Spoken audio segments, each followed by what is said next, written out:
मैं Meera Singhal, associate professor, Sanskrit विभाग, MSJ college, Bharatpur.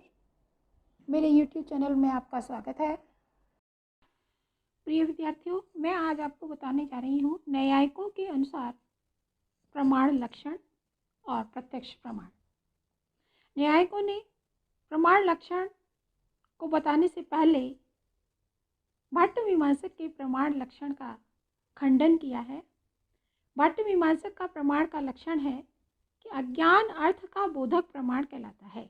न्यायिकों की दृष्टि से प्रमाण का यह लक्षण ठीक नहीं है, क्योंकि एक ही घट में यह घट है, इस प्रकार ज्ञान अर्थ का ग्रहण कराने वाले द्वितीय आदि धारावाहिक ज्ञान प्रमाण न हुआ करेंगे।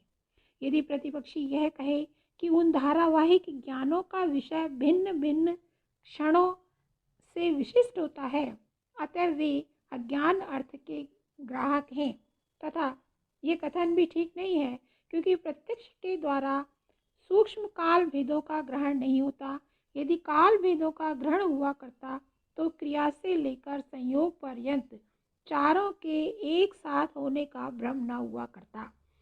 ये चार हैं: क्रिया, क्रिया के विभाग, क्रिया से पूर्व संयोग का नाश और तब उत्तर देश में संयोग की उत्पत्ति।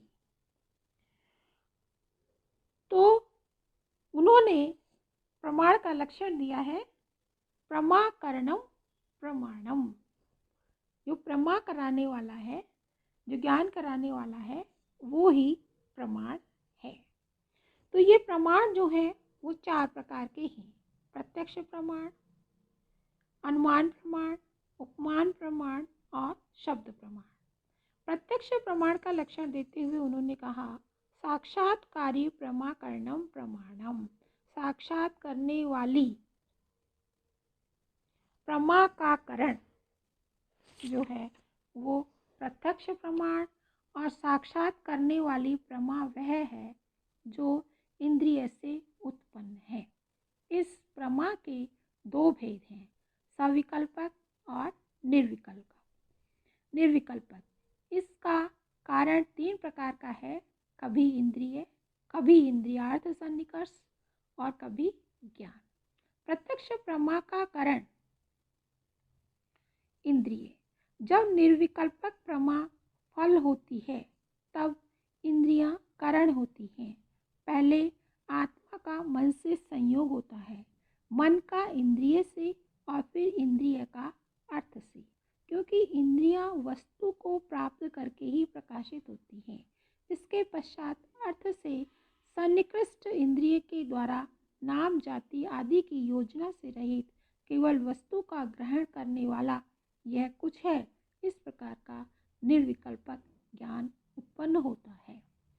दूसरा प्रत्यक्ष प्रमा का कारण है इंद्रियार्थ सन्निकर्ष। जब निर्विकल्पक ज्ञान के अनंतर नाम जाति आदि से विशिष्ट यह डिक्ट नाम वाला है, यह ब्राह्मण जाति का है, यह श्याम रंग का है, इस प्रकार का विशेषण तथा विशेष्य का ग्रहण करने वाला सविकल्पक ज्ञान उत्पन्न होता है, वह इंद्रियार्थ सन्निकर्ष करण होता है।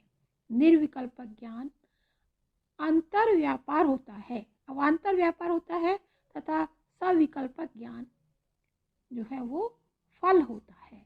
ये जो इंद्रियार्थ सन्निकर्ष है वह 6 प्रकार का है। जब नेत्रों से घट विषय ज्ञान होता है तब चक्षु इंद्रिय और घट विषय का सन्निकर्ष संयोग सन्निकर्ष होता है। दूसरा संयुक्त समवाय सन्निकर्ष। जब चक्षु आदि से घट में रहने वाले रूप आदि का ग्रहण होता है तब संयुक्त समवाय सन्निकर्ष है, क्योंकि चक्षु से संयुक्त घट में रूप समवाय संबंध से रहता है। संयुक्त संवेद समवाय। जब चक्षु के द्वारा घट के रूप में संवेद रूपत्व आदि सामान्य जाति का ग्रहण होता है तो संयुक्त संवेद समवाय सन्निकर्ष होता है। चौथा समवाय सन्निकर्ष। जब श्रोत इंद्रिय से शब्द का ग्रहण होता है, श्रोत्र इंद्रिय है, शब्द अर्थ है, दोनों का सन्निकर्ष समवाय ही है, क्योंकि श्रुति के आकाश रूप होने से और शब्द के आकाश का गुण होने से तथा गुण एवं गुणी का समवाय संबंध होने के कारण समवाय सन्निकर्ष है। पांचवा सन्निकर्ष है संवेद समवाय।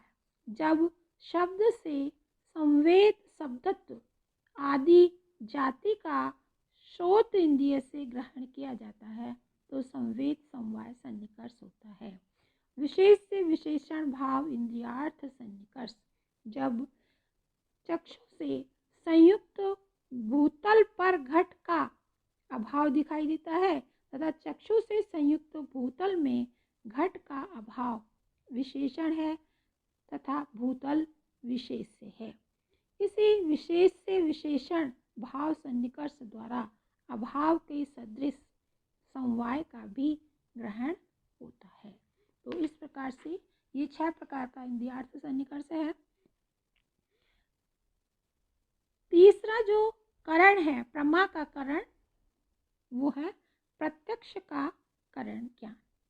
जब उक्त सविकल्पक ज्ञान के अनंतर ग्रहण की बुद्धि तथा उपेक्षा की बुद्धि उत्पन्न होती है तब निर्विकल्पक ज्ञान करण होता है। सविकल्पक ज्ञान अवान्तर व्यापार होता है तथा हान आदि की बुद्धि फल होती है। इस प्रकार से यानी ये जो प्रमा है वो 3 प्रकार की होती है। उन्होंने जो मतलब प्रमाण का लक्षण दिया है ना, प्रमा करणम प्रमाणम, जो प्रमा का करण है वो